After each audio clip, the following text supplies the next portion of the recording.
बच्चों हमने सबक की रीडिंग की, मस्जिद की अहमियत और एहतराम। अब हम देखते हैं कि इस सबक को पढ़ाने का मकसद क्या है और सबक में क्या बातें हमें बताई गई हैं। हमें बताया ये गया है कि मस्जिद के मायने सजदा करने की जगह, यानी सजदा किस में करते हैं, हम नमाज में करते हैं। तो हम नमाज़ पढ़ने की जगह मस्जिद, नमाज़ पढ़ने हम मस्जिद में जाते हैं। और कितनी नमाज़ें पढ़ते हैं? 5 वक्त की नमाज़ें हम मस्जिद में अदा करते हैं। ठीक है बच्चों, तो आपने भी 5, अब बड़े हो गए, क्लास 3 में हैं, 7-8 साल के तो होंगे ना, आप 9 साल के होंगे हो सकता है। तो आपको मस्जिद में जाके नमाज़ पढ़नी है। ठीक है, 5 टाइम की नमाज़ें कहाँ पढ़नी है? मस्जिद में अदा करनी है। मस्जिद के मायने क्या है? सजदा करने की जगह। मस्जिद क्या है? अल्लाह ताला का घर है। जैसे हमारा घर है दुनिया में एक रहने का, मस्जिद जो है वो अल्लाह ताला का घर है। हम अल्लाह ताला की इबादत करने, उसको राज़ी करने के लिए मस्जिद में जाते हैं। रमज़ानुल मुबारक के महीने में भी मस्जिद का काम है कि 10 दिन एतिकाफ़ में लोग बैठते हैं, मस्जिद में बैठकर इबादत करते हैं, नमाज़ें पढ़ते हैं, कुरान मजीद की तिलावत करते हैं और दिन रात वहाँ पर ठहरे रहते हैं। ये 10 दिन उनका क़याम होता है, जिसको हम क्या कहते हैं? एतिकाफ़ कहते हैं। इसके अलावा मस्जिद मुसलमानों की ज़िंदगी में बहुत अहमियत रखती है बच्चों। नबी करीम सल्लल्लाहु अलैहि वसल्लम के दौर में भी तमाम अहम फ़ैसले मस्जिद में किए जाते थे। अब सोचें, जब नबी करीम सल्लल्लाहु अलैहि वसल्लम के दौर में मस्जिद में किया जाते थे तो हम क्यों मस्जिदों से दूर हैं? हमारी ज़िंदगी में मसाजिद को वही अहमियत हासिल होनी चाहिए जो नबी करीम सल्लल्लाहु अलैहि वसल्लम के दौर में थी।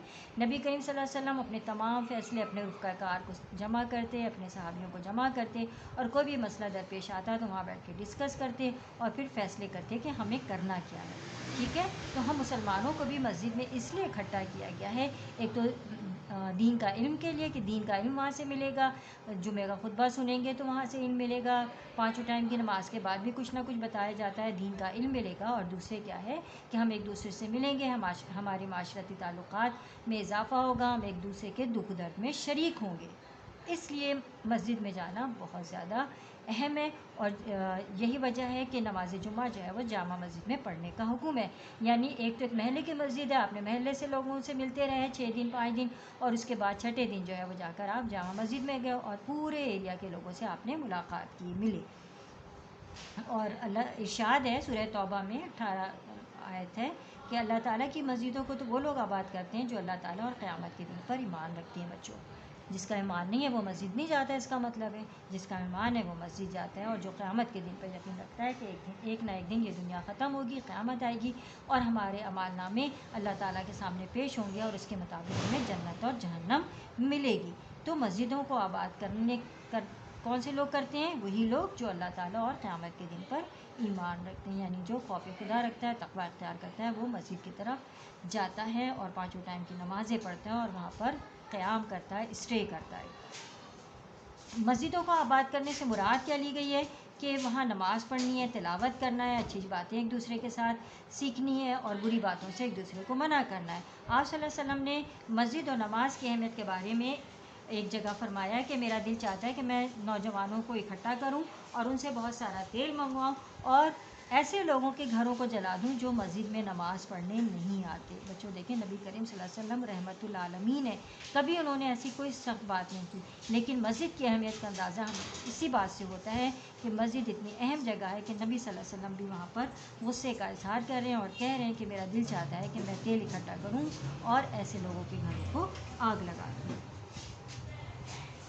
मस्जिद की अहमियत के पेश नज़र हमें मस्जिद में ही नमाज़ पढ़नी चाहिए।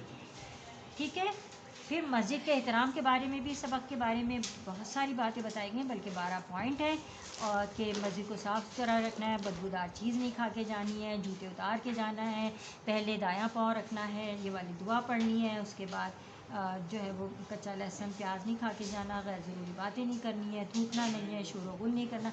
ये सारी बातें तो हमें बच्चों मस्जिद में जब हम जाएं तो ये बातें तो करनी ही नहीं है, सवाल ही पैदा नहीं होता कि ये बातें पेश आएँ। फ़र्ज़ नमाज़ें मस्जिद में अदा करनी है और सुन्नत नमाज़ घर से पढ़ के जानी है। मस्जिद से बाहर निकलते वक्त बायां पाँव रखना है और दाखिल होते वक्त कौन सा पाँव रखना है? दायां पाँव, और निकलते वक्त बायां पाँव बाहर रखना है। ये वाली दुआ पढ़नी है कि ए अल्लाह ताला, मैं तुझसे तेरे फ़ज़ल का तलाश करता हूँ। फ़ज़ल का मतलब क्या होता है बच्चों? कि मैं तेरी रहमत चाहता हूँ कि तू मुझ पर अपनी रहमतें निछावर करे। फिर इसके अलावा एक और है 11 नंबर पॉइंट कि मस्जिद में पाँव फैलाकर भी नहीं बैठना चाहिए। मस्जिद में मुसाफिर या मोतकिफ जो है वो بیٹھ سکتا ہے، سو سکتا ہے، یعنی وہ بھی کچھ عرصے کے لیے. جیسے کوئی مسافر ہے، گزر رہا ہے، اس کو آگے جانا ہے، ابھی وہ تھک گیا ہے، 1 گھنٹہ اس کو رکنا ہے، آرام کرنا ہے، تو وہ مسجد میں اسٹے کر سکتا ہے. ایسے شخص کو کیا کہتے ہیں؟ معتکف کہتے ہیں. ٹھیک ہے بچوں. اس کے علاوہ ہم دیکھتے ہیں اور کیا ارشاد ہے نبی کریم صلی اللہ علیہ وآلہ وسلم کا. جو شخص صبح اور شام مسجد جاتا ہے، اللہ تعالیٰ اس کے لیے جنت میں مہمانی کا انتظام فرماتا ہے. جتنی مرتبہ صبح اور شام مسجد جاتا ہے، اتنی ہی مرتبہ اللہ تعالیٰ اس کے لیے مہمانی کا انتظام فرماتا ہے. بخاری شریف کی یہ حدیث ہے. نبی کریم صلی اللہ علیہ وسلم نے ارشاد فرمایا ہے، دیکھا بچہ آپ نے کس قدر اللہ تعالیٰ خوش ہوتا ہے کہ ہم اس کے مہمان بنتے ہیں اور وہ ہماری میزبانی کرتا ہے. تو اب اپنے آپ کو آمادہ کیجئے کہ آپ 5 ٹائم جو ہے خود بھی نماز پڑھنے جائیں گے اور اپنے بڑوں کو بھی اپنے ساتھ لے کر جائیں گے. پھر ایک اور ارشاد ہے نبی کریم صلی اللہ علیہ وآلہ وسلم کے کہ اللہ تعالیٰ کو سب جگہوں سے سب سے زیادہ محبوب کون سی جگہ ہے؟ مساجد ہے. سب سے زیادہ ناگوار اور ناپسندیدہ جگہ کون سی ہے اللہ تعالیٰ کے لیے؟ بازار ہے بچوں. اور آج کے دور میں ہم نے اس کا الٹ کر لیا ہے. بازار، شاپنگ مال جانا ہے بچوں، اس کا شوق تو ہمیں ہوتا ہے، لیکن ہمیں مسجد جانے کا شوق نہیں ہوتا بچوں. اب آپ یہ سبق پڑھ کر اندازہ کیجئے کہ نبی کریم صلی اللہ علیہ وسلم نے مسجد نہ جانے پر اپنی اس پوری جو رحمت العالمین ہے انہوں نے غصے کا اظہار کیا. اور پھر یہ دیکھیے کہ اللہ تعالیٰ ہمیں اپنا مہمان بنا رہا ہے، اور پھر یہ دیکھیے کہ اللہ تعالیٰ نے سب سے زیادہ پسندیدہ جگہ جو قرار دی وہ مساجد ہیں، اور سب سے ناپسندیدہ جگہ بازار ہے. اور آج کے دور میں بڑے بڑے شاپنگ مال بن گیا اور وہاں جانے کا شوق ہمیں سب سے زیادہ ہے. تو بچوں اپنی زندگی میں اس چیز کو شامل کیجئے کہ مساجد ہی سب سے پسندیدہ جگہ ہے. مساجد جائیں گے تو آنے والی دوسری دنیا میں ہمارے لیے ہمارا گھر جنت میں بنے گا، ادروائز ایسا نہیں ہوگا. تو بچوں ہمیں جو ہے خود بھی نماز بچوں آپ کو مسجد میں پڑھنی ہے اور اپنے بڑوں کو بھی مسجد لے جانا ہے ہاتھ پکڑ کر. ٹھیک ہے. چاہے وہ دادا ہیں، چاہے وہ نانا ہے، ابو ہے، بھائی ہیں، چھوٹا بھائی ہے، آپ خود ہیں، سب مساجد میں جا کر نماز پڑھیں گے انشاءاللہ تعالی. پھر اس کی مشق ہے بچوں، سوالوں کے مختصر جوابات ہیں. یہ میرے خیال میں 6 کوسچن ہیں. اس کے جوابات آپ کو پیج نمبر مینشن کر دیے ہیں، یا جوابات آپ کو ورک شیٹ میں ملیں گے، وہاں سے دیکھ کر پڑھنا ہے. یہاں پر کتاب میں ہر سوال کا جواب سبق میں موجود ہے. یہ دی گئی خالی جگہ ہے، اس کا جواب بھی آپ جب ریڈنگ کریں گے تو ان سب کا جواب ملے گا. یہ آپ کو یہاں سے دینا ہے. ٹھیک ہے.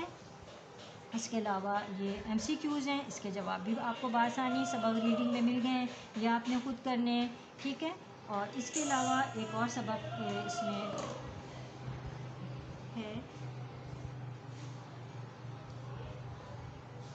کہ بچوں کو بتایا جائے کہ مسجد میں جا کر تلاوت قرآن مجید کی جائے اور صفائی کا مسجد کی خیال رکھا جائے. یعنی ضروری نہیں ہے کہ جو ہے وہ جب آپ مسجد جائیں اور جو ہے بالکل نماز کے ٹائم میں بھاگتے دوڑتے مسجد چلے جائیں، بلکہ اطمینان سے سکون سے 10-15 منٹ پہلے نماز کے ٹائم سے مسجد جائیں، وہاں ذکر اذکار کریں، قرآن مجید پڑھیں، اور جب جماعت کا ٹائم ہو جائے تو جماعت ادا کریں. اس کے بعد بھی اگر آپ کے پاس ٹائم ہے تو تھوڑا سا ذکر اذکار کر کے سپارہ پڑھ کر آپ واپس آئیں.